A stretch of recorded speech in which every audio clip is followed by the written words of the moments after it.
আল্লাহ রাব্বুল আলামিন কুরআনুল কারীমে বলতেছে রে বাজার ইয়া আইয়ুহান নাস قد جاءكم برهان من ربكم وأنزلنا إليكم نورا مبينا الله أكبر الله رب العالمين ওই ব্যক্তিদের জন্য বলতেছে রে বাজার তৎকালীন সময়ে দুইটা রহমত নাজিল করেছে। এক নম্বর রহমত হলো আল্লাহ রাব্বুল আলামিন মানুষদেরকে ডেকে বলতেছে হে মানুষ সকল, আমি রব্বুল আলামিন তোমাদের মাঝে একজন পয়গম্বর প্রেরণ করতেছি। একজন পয়গম্বর প্রেরণ করেছে যার নাম হলো বুরহান নামের নবী। বুরহান নামের পয়গম্বর। এখন হুজুর প্রশ্ন করতে পারেন হুজুর বুরহান নামের নবীকে? কত নবীর নাম শুনেছি, এই পর্যন্ত কোনদিন বুরহান পয়গম্বরের নাম শুনি নাই। একটু জবান খুলে বলেন ঠিক কিনা? আমার ভাইজান, আমার বন্ধুগণ, আল্লাহ রব্বুল আলামিন বুরহান নামের ওই নবীকে উপাধি দিয়েছে আমার আপনার পয়গম্বর, উম্মতের কান্ডারি, সাইয়্যিদুল মুরসালিন, ইমামুল মুরসালিন, খাতামুন নবিয়্যিন, জিগর গোশে আমিনা, হযরত মুহাম্মদ মুস্তাফা সাল্লাল্লাহু আলাইহি সাল্লাম। তেনার আরেকটা নাম হলো বুরহান নামের নবী। একটু জবান খুলে বলেন সুবহানাল্লাহ। তারপরে আল্লাহ রাব্বুল আলামিন এই কথা বলতেছে বুরহান নামের নবীকে একখানা কিতাব দিয়েছে। সেই কিতাবটার নাম হলো কালামুল্লাহ। সেই কিতাবটা নূর নামক কিতাব, যার একটা নাম হলো কোরআনুল কারীম। আমরা আওয়াজ দিয়ে বলেন না সুবহানাল্লাহ। এই কোরআনের মধ্যে আল্লাহ রাব্বুল আলামিন বান্দাদেরকে ওযু করার জন্য ওযু শিক্ষা দিয়েছে। এই ওযুটা পয়গম্বর করতেছে।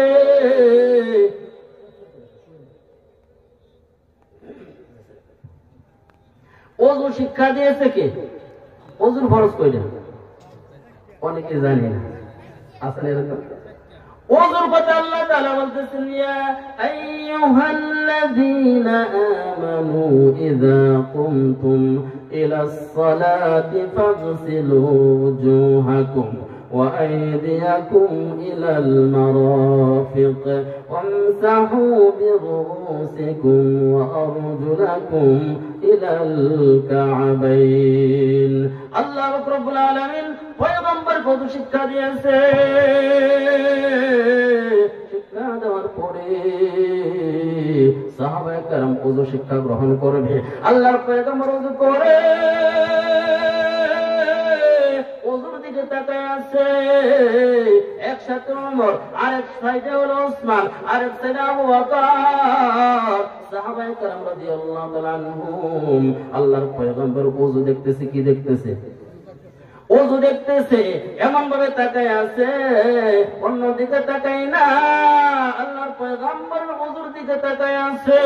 আল্লাহর পয়গম্বর ওযু করার সময় পা থেকে মোজাটা খুলিয়া পাশে রাখলো। মোজা রাখার পরে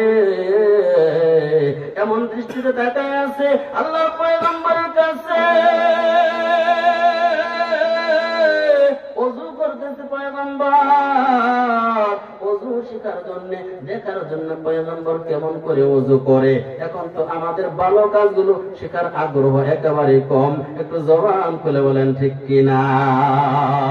আল্লাহর পয়গম্বর ওযু করতেছে, ওযুর দিকে তাকায় আছে, অন্যদিকে নজর নাই। হঠাৎ করে তাকায় দেখতেছে, বলেন তো কোন পাখিটা উপর দিকে বেশি উঠতে পারে? আওয়াজ দিয়ে বলেন জানি কিনা আমরা? চিল পাখি অধিক দ্রুত গতিতে উপরে উঠতে পারে এবং সব পাখির চাইতে বেশি চিল পাখি উপরে ডানা মেলে ঘোরাফেরা করে। আওয়াজ দিয়ে বলে ঠিক কিনা? এই কথা শুনলে আরো আশ্চর্য হয়ে যাবে। রাসূল ওযু করতেছে, সাহাবায়ে কেরাম শিক্ষা গ্রহণ করার জন্য তাকায় আছে। চিল পাখিও আমাদের নবীজির ওযু দেখতেছেন। সুবহানাল্লাহ। আর একটু জোরে করুন না সুবহানাল্লাহ। আমার ভাইজান, আমার বন্ধুগণ, চিল পাখি আল্লাহর পয়গম্বরের ওযু দেখতেছে, ওযুর দিকে তাকায় আছে। চিল পাখি তাকায় দেখতেছে আল্লাহর পয়গম্বর ওযু করে। সাহাবায়ে কেরাম চতুর্পাশে বসা, সাহাবায়ে কেরাম চতুর্পাশে বসিয়া বসিয়া বা দাঁড়াইয়া দাঁড়াইয়া পয়গম্বরের ওযু দেখতেছে। হঠাৎ করিয়া আসমানের উপর থেকে এত উপরে চিল পাখি উড়াল পড়তেছে, এত উপরে ছিল বিদ্যুতের গতিতে নিজ দিকে নামিয়া আল্লাহর পয়গম্বরের ওযু করার সময় যে মোজাটা করলো, একটা মোজা চিল পাখি নিয়ে চলে গেছে। একটু জোরে বলেন না আল্লাহু আকবার। বলেন তো ওমর রাদিয়াল্লাহু আনহু গরম না নরম? ওমর রাদিয়াল্লাহু আনহু ওই পাখির দিকে এরকম দৃষ্টিতে তাকায় আছে। তিনি চিন্তা করতেছে, যদি ধরতে পারতাম সঙ্গে সঙ্গে চিল পাখিকে কতল করতাম। উসমান তাকিয়ে আছে, আবু বকর তাকিয়ে আছে। আল্লাহর পয়গম্বর ওযু করে, মোজা নাই, ওযু করার পরে মোজা কিনবে কেমন করে, মোজা পরিধান করবে কোথা থেকে, মোজা নাই। এই চিন্তা করিয়া সাহাবায়ে কেরাম চিন্তা করতেছে, আল্লাহর পয়গম্বর ওযু শেষ করার পরে মোজা কোথা থেকে পাইবে। এই চিন্তা করিয়া সাহাবায়ে কেরাম তো চিন্তায় চিন্তিত বিভোর হয়ে গেছে। আল্লাহর পয়গম্বর ওযু শেষ করার পরে মোজা তালাশ করবে, মোজা কোথা থেকে আনবে।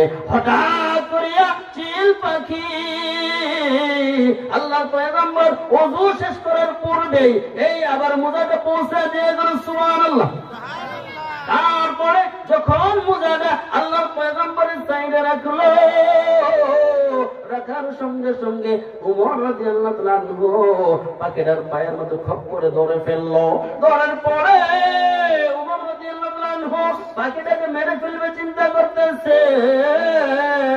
এই চিন্তা করার পরে তার অস্ত্র বাহির করতেছে। তখন পাখি আল্লাহ তাআলাকে ডেকে বলতেছে, আল্লাহ, ওমর তো আমাকে ধরে ফেলেছে, আমাকে কতল করে ফেলবে। আল্লাহ রাব্বুল আলামিনকে পাখি চিৎকার করে ডাকতেছে, আল্লাহ। আমরা সকলে একটা ডাক দিন, আল্লাহ। আরেকটু জবান খুলে বলেন আল্লাহ। পাখি চিৎকার করিয়া আল্লাহ রাব্বুল আলামিনকে ডাকতেছে, আল্লাহ, আমি এমন একটা ব্যক্তির হাতে ধরা পড়েছি, অবশ্যই আমাকে ছাড়বে না। তিনি তো গরম, ঠিক কিনা বলেন? হাতে ধরার পরে বলতেছে, তোকে আমি জবে করবো, জবে করার পরে টুকরো টুকরা করে আমি তোকে জঙ্গলে ফেলে দেব। তখন পাখি আল্লাহ তাআলাকে বলতেছে, আল্লাহ, ওমর তো আমাকে মেরেই ফেলবে, কিন্তু আমি কেন মোজাটা নিছি এই কথাটা বলার জন্য আমার জবানটা একটু খুলে দাও। সুবহানাল্লাহ বলতেন না? আর এক বছর কই নাকি? তখনই পাখি আল্লাহ তাআলাকে বলতেছে, আল্লাহ, আমার জবানটা খুলে দাও, আমি ওমরের সাথে একটু কথা বলি।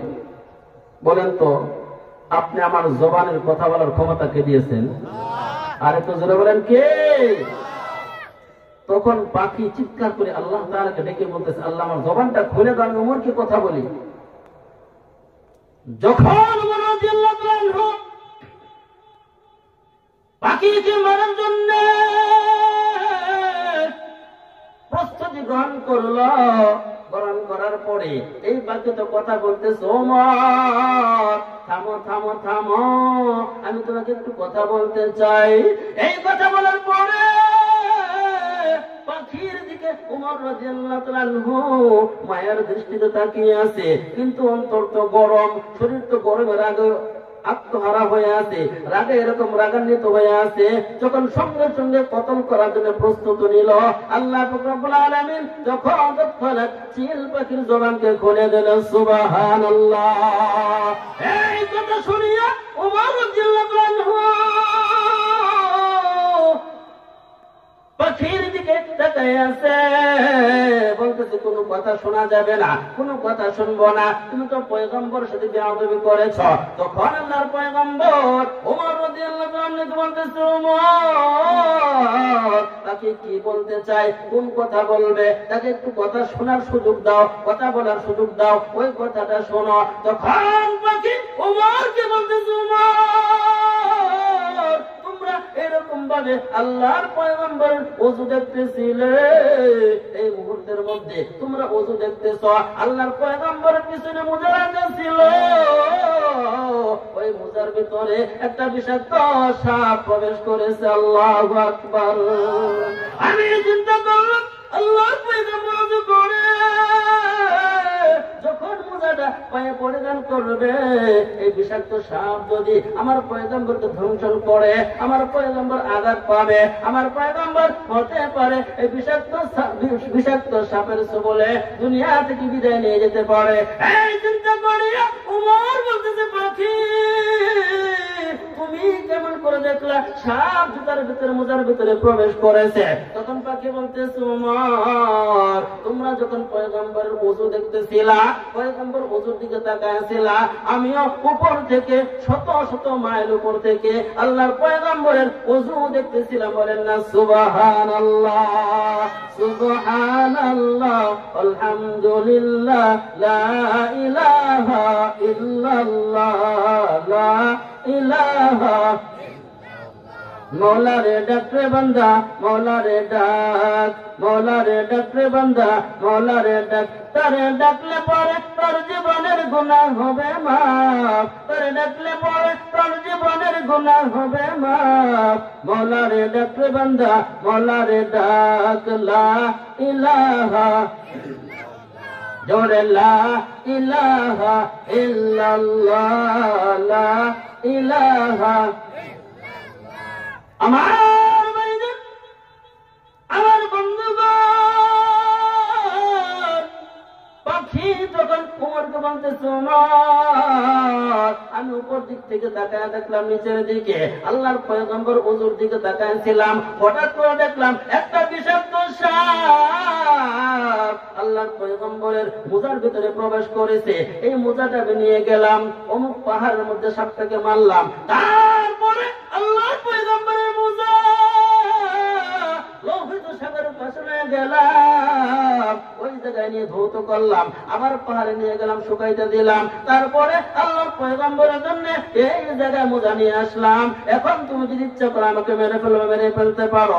আল্লাহর পয়গম্বর জনাবে আমি সাল্লাল্লাহু আলাইহি ওয়াসাল্লাম ওমর রাদিয়াল্লাহু তাআলা আনহু বলতেছে, ওমর তাকে ছেড়ে দাও, তোমরা যে এরকম ভাবে আমাকে মুহাব্বত করে আমাকে ভালোবাসো, তেমন করে দুনিয়ার সমস্ত জিনিস আমাকে ভালোবাসে। একটু জবান করে বলেন না সুবহানাল্লাহ। আল্লাহ